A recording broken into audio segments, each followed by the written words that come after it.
फैसला किस चीज का फैसला? किसी भी चीज का. It can be any situation, it can be any problem, it can be any. बिल्कुल, it depends upon situation. Very good. तो डिसीजन मेकिंग क्या हुआ? तो what is decision making? Decision making is a process of taking any decision. ठीक है, वो decision हम किससे लेते हैं, कैसे लेते हैं, वो हम आज यहाँ पर पढ़ेंगे. ठीक है, we will try to understand what is the process of decision making. But मैं ये यहाँ पर एक चीज वाज़ेह करूँ कि जो डिसीजन मेकिंग है that is a skill. ठीक है, वो एक स्किल है, एक हुनर है. और with the passage of time decision making का जो स्किल है वो बढ़ता जाता है with the passage of time. ठीक है, घटता नहीं है, वो बढ़ता जाता है. Because with the passage of time आप अपनी with the passage of your age आपका जो डिसीजन मेकिंग का स्किल है वो बढ़ता जाता है. आपकी एज बढ़ती जाती है, आपका एक्सपीरियंस बढ़ता जाता है, प्रॉब्लम्स का जो मैग्नीट्यूड है वो डिफरेंट होता जाता है और आपका जो डिसीजन मेकिंग का स्किल है वो बढ़ता जाता है. ठीक है, तो यहाँ पर हम आज अंडरस्टैंड करेंगे what is this process about. ठीक है, तो 21st सेंचुरी की स्किल में जो मैंने आपको बार बार बताया है, जो 21st सेंचुरी स्किल्स है उसमें डिसीजन मेकिंग भी एक स्किल माना जाता है. ठीक है, तो if you are good at making decisions you would be good at problem solving, you would be good at critical thinking, you would be good at any other skill जो कि हमें रिक्वायर्ड होता है इस सेक्टर में. ठीक है, तो डिसीजन मेकिंग है एक ऐसा प्रोसेस जिसको हम बोलते हैं cognitive process. Cognitive means which is linked, which is associated with your mind. ठीक है, which is associated with your mind, which is associated with your thinking. जो ऐसा कॉग्निटिव प्रोसेस है जिसमें हम किसी एक सिचुएशन के बारे में डिसीजन लेते हैं फ्रॉम अवेलेबल ऑल्टरनेटिव्स. मैं बार बार ये कहता हूँ कि problem can have multiple solutions. ठीक है, एक सिचुएशन के मल्टीपल सॉल्यूशंस हो सकते हैं, मल्टीपल ऑल्टरनेटिव्स होते हैं. तो डिसीजन मेकिंग एक ऐसा कॉग्निटिव प्रोसेस है जिसमें हम उस प्रॉब्लम के बारे में, उस सिचुएशन के बारे में डिसीजन लेंगे फ्रॉम अवेलेबल ऑल्टरनेटिव्स. उसमें हम बेस्ट ऑल्टरनेटिव चूज करने की कोशिश करते हैं. ठीक है, तो अब एक सवाल अल्फिमा से. अल्फिमा, आप बताओ मुझे, क्या डिसीजन मेकिंग स्किल का होना जरूरी है या नहीं जरूरी है हमारी पर्सनालिटी की डेवलपमेंट के लिए? जरूरी है, किस हद तक जरूरी है? It depends upon situation. Very good. मैं आप बताओ, हमारी पर्सनालिटी की डेवलपमेंट के लिए डिसीजन मेकिंग होना इज इट इंपॉर्टेंट और it is not? It is important. Very good. किस हद तक ये हमारी पर्सनालिटी को डेवलप करने में हमारी हेल्प करेगा? आप बताओ दीदी. डिसीजन मेकिंग हमारी लाइफ में बहुत इंपॉर्टेंट है और हमारी लाइफ में बहुत इंपॉर्टेंट है. जब हम सही डिसीजंस लेंगे तो हमारा सही इंप्रेशन बनेगा. बिल्कुल, इंप्रेशन सही बनेगा तो ओवरऑल पर्सनैलिटी डेवलप होगी. तो हमारी रियल लाइफ प्रॉब्लम भी सॉल्व होगी. प्रॉब्लम सॉल्व होगी तो स्ट्रेस भी रहेगी. स्ट्रेस भी रहेगी तो पर्सनैलिटी बहुत develop. Very good, very good. तो सिर्फ शारिक सयार और शारिक सयार. ठीक है, तो शारिक सयार कह रहे हैं कि जो डिसीजन मेकिंग है वो हमारी पर्सनालिटी डेवलपमेंट के लिए बहुत ही अच्छा है. Because once we would be good at decision making, we would be good at problem solving.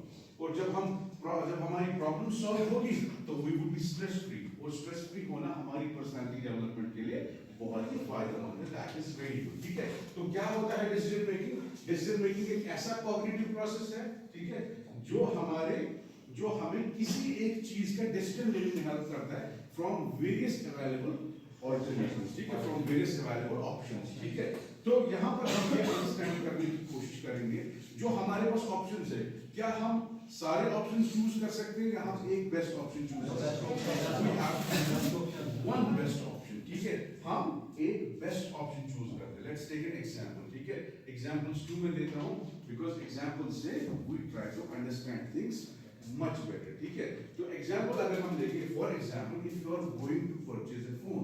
ठीक है, आप मार्केट जा रहे हैं, आपको फोन खरीदना है. ठीक है, तो he will give you a number of alternatives. ठीक है, आप बोलोगे मुझे इस कॉन्फ़िगरेशन में फोन चाहिए.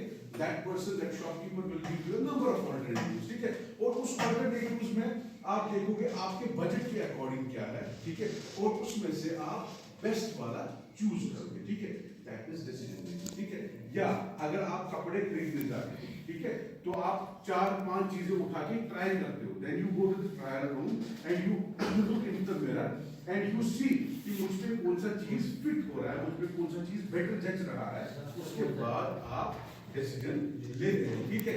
इसी तरह when you go to any market to purchase anything, ठीक है, फॉर एग्जांपल औरतों की एग्जांपल लेके औरतें सब्जी खरीदने जाती है मार्केट में, या मर्द सब्जी खरीदने जाते हैं मार्केट में, वो भी देखते हैं ना, वो पूछते हैं फलानी आलू कितने में है, वो क्योंकि आलू के बहुत सारे किस्म होते हैं, एक लाल होता है, एक पहाड़ी आलू होता है, और बाकी आलू भी होते हैं, तो they go and they purchase things जब उनको लगता है कि ये सस्ता है लेकिन ये बनने में इजी होगा, इसका टेस्ट भी बेहतर होगा, so that is also decision making. तो डिसीजन मेकिंग का जो प्रोसेस है it is also a continuous process, ठीक है। कंटीन्यूअस प्रोसेस का क्या मतलब है, जो चलता रहेगा, ठीक है। आपको क्या लगता है, क्या आप एनालाइज कर पाओगे कि दिन में आप कितने डिसीजंस लेते हैं? बहुत सारे decisions, right from waking up to sleeping, ठीक है, आप बहुत सारे डिसीजंस लेते हो। आप जब उठते हो तो तब आपने ये डिसीजन लिया होता है कि मुझे नहाना है, ठीक है, बट वहां ठंडा पानी अवेलेबल है या पानी ही अवेलेबल है, so you take a decision कि आप बस मुझे मुंह धोने के लिए पानी होना चाहिए, ठीक है। तो इसी तरह आप right from the beginning of your day to the end of your day you start taking decisions, तो it is a continuous process, ठीक है, it is a continuous process. पहला क्या बोला मैंने, cognitive process, and second one is continuous process, ठीक है। और तीसरा is very important, it is a intuition based process. Intuition का क्या मतलब है, which is linked or which is associated with your feelings, ठीक है। आपको लगता है कि अगर मैं फॉर एग्जांपल ये pen खरीदूंगा, you have a feeling that this pen is going to be better for you, ठीक है। या अगर आपका एग्जाम होता है तो एग्जाम में मोस्ट ऑफ द टाइम हम ये वाला पेन खरीदते थे, इसको बोलते थे राइटोमीटर, ठीक है। राइटोमीटर की जो ऐड आती थी वो बोलता था कि लिखते जाओ इसकी इंक खत्म नहीं होगी, ठीक है। तो आप अपने एग्जाम के वक्त ऑब्वियसली पेन तो खरीदते हैं नया, ठीक है, तो आप ये वाला पेन खरीदते थे बिकॉज ये आपको लगता था इसका जो ऐड दिखाया जाता है वो इस ऐड की वजह से हम इस पेन को खरीदेंगे, ये हमारा डिसीजन जो है वो सही निकलेगा, ठीक है। या अगर लड़कियां कपड़े खरीदती है, लड़कियां शूज खरीदती है, whatever everything is based on decision making, ठीक है। तो इंट्यूशन बेस्ड मतलब it is based on your feelings कि क्या ये जो मैं डिसीजन लूंगा, will this decision be for my betterment और it will be for my loss. Understand, यहां तक समझ आ रहा है? यहां तक कोई सवाल? If anyone has any question, please ask, ठीक है। अगर नहीं then I will move forward, ठीक है। तो उसके बाद अब आगे डिसीजन मेकिंग हमने लिया, ठीक है। उसके बाद हम आएंगे टाइप्स पे, ठीक है, टाइप्स ऑफ डिसीजन मेकिंग, ठीक है। तो क्या है types of decision making? Type किस्म है, कितने अक़साम के डिसीजन मेकिंग के। सबसे पहला type that would be rational decision making, okay? What is rational decision making? If I ask Mr. Ashik, what is rational decision making?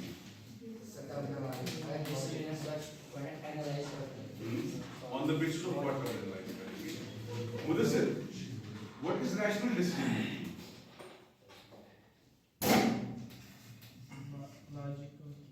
Logical, very good. That is based on data, that is based on facts, that is based on logic, and that is based on analysis, ठीक है। कौन सा rational decision making क्या हो गया? वो decision making जो हम डेटा की बुनियाद पर लेते हैं। मिसाल के तौर पे आपने मार्केट में कोई शेयर खरीदा, ठीक है, और आपने उस शेयर के बारे में रिसर्च किया है कि पिछले 2 महीने, पिछले 4 महीने, पिछले 8 महीने से इस शेयर का जो प्राइस है वो बढ़ता ही जाता है, ठीक है।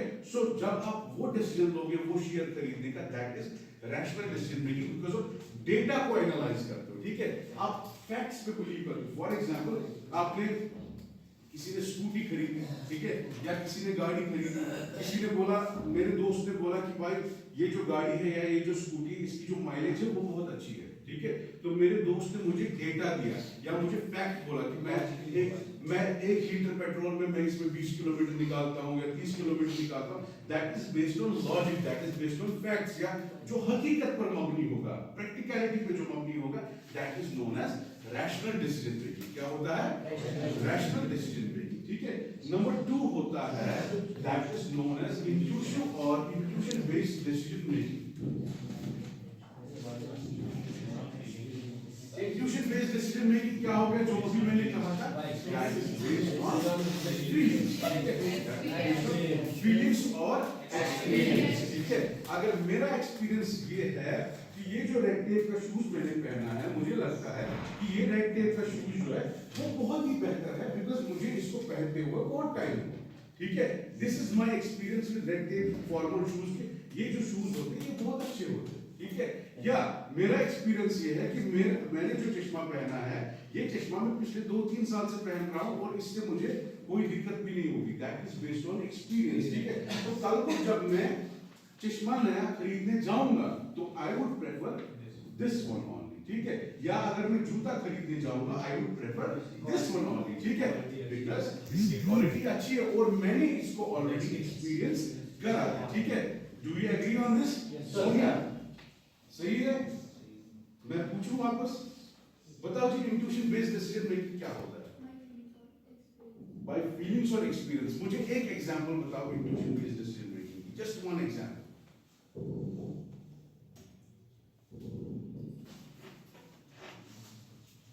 अच्छा, आप कहाँ रहते हो?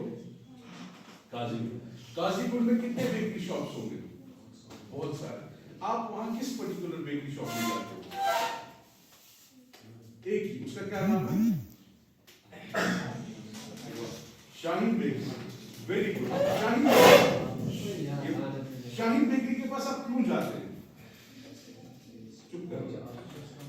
क्योंकि उसके पास क्वालिटी अच्छी होती है। अब जब आप कोई चीज खरीदने के लिए, बेकरी खरीदने के लिए जाते हैं, आप घर से ही ये जहन में रखते हैं कि वहां 10 बेकरी शॉप्स है, बट इन 10 बेकरी शॉप्स में मुझे शाहीन बेकरी शॉप पे जाना है, बिकॉज मैंने ऑलरेडी एक्सपीरियंस किया है जो भी प्रोडक्ट मैं उसका खरीदता हूं, उसका प्रोडक्ट जो होता है वो बेहतरीन होता है, ठीक है। That is intuition based decision making. And number 3 is group और organizational decision making। ग्रुप और ऑर्गेनाइजेशन डिसीजन मेकिंग क्या हो गया? वो डिसीजन मेकिंग जिसमें मल्टीपल स्टेक होल्डर्स हमारे पास हो। स्टेक होल्डर्स का क्या मतलब है? स्टेक होल्डर्स का क्या मतलब है? The persons involved, very good। कितने लोग? स्टेक होल्डर्स मीन्स कौन सा बंदा उसमें इन्वॉल्व है। फॉर एग्जाम्पल, हम एक एग्जाम्पल लेंगे, ठीक है। ये जो इंस्टीट्यूट है इसमें भी मल्टीपल स्टेक होल्डर्स है। इसमें स्टूडेंट्स है, इसमें ट्रेनर्स है, इसमें मैनेजमेंट का स्टाफ है, इसमें लॉजिस्टिक्स देखते हैं वो स्टाफ है, इसमें बाकी लोग हैं। So it is an institution और एन ऑर्गेनाइजेशन जिसमें मल्टीपल स्टेक होल्डर। और जब हमें कोई डिसीजन लेना होगा, ठीक है, हम हर किसी स्टेक होल्डर को ऑन बोर्ड लेके डिसीजन लेंगे। मिसाल के तौर पर हमें स्टूडेंट्स की वेलफेयर के बारे में डिसीजन लेना है, बट हमने स्टूडेंट्स को ऑन बोर्ड नहीं लिया, then that be good decision making? That won't be, because हम अपने घर पे, हम अपने ऑफिस पे बैठ के डिसीजन लेंगे फॉर योर वेलफेयर, बट जब हम उसको प्रैक्टिकलिटी में डालेंगे वो आपके वेलफेयर के लिए नहीं होगा, ठीक है, वो आपके अगेंस्ट होगा, वो आपके नुकसान के लिए होगा। तो ग्रुप और ऑर्गेनाइजेशन डिसीजन मेकिंग वो डिसीजन मेकिंग हो गया that on for the welfare of the group और जिसमें मल्टीपल स्टेक होल्डर्स अवेलेबल हो। जब हम डिसीजन लेंगे हर एक स्टेक होल्डर को हमें इन्वॉल्व करना। मिसाल के तौर पर अगर मैं इस क्लास की बात करूंगा, इस क्लास की एग्जांपल दूंगा, मैं आपको बताऊंगा कि कल से मैं ये क्लास 9:30 बजे लूंगा, ठीक है। मैंने सिर्फ ये बात तबस्सुम को बोली, मुझे पता है तबस्सुम सिर्फ जल्दी आती है, ठीक है। तो कल अगर मैं क्लास में आया 9:30 बजे, लेकिन वहां सिर्फ तबस्सुम हुई, बाकी क्लास नहीं आई, ठीक है। तो आप इस क्लास के सारे जो हो वो स्टेक होल्डर्स हो, ठीक है। मैं भी एक स्टेक होल्डर हूं, आप भी एक स्टेक होल्डर हो। जो हमें डिसीजन लेना है वो हमें मिलजुल के लेना है। That is known as organisational decision making, ठीक है। आया समझ यहां तक? किसी को कोई दिक्कत? कोई दिक्कत? ओके नैना, फिर रैशनल डिसीजन मेकिंग सुन बताओ।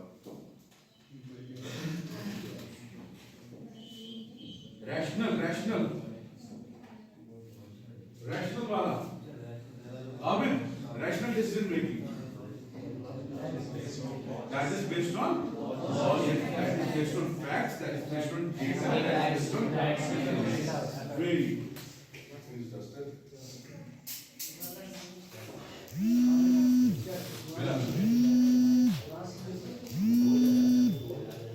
यहाँ तक हुआ?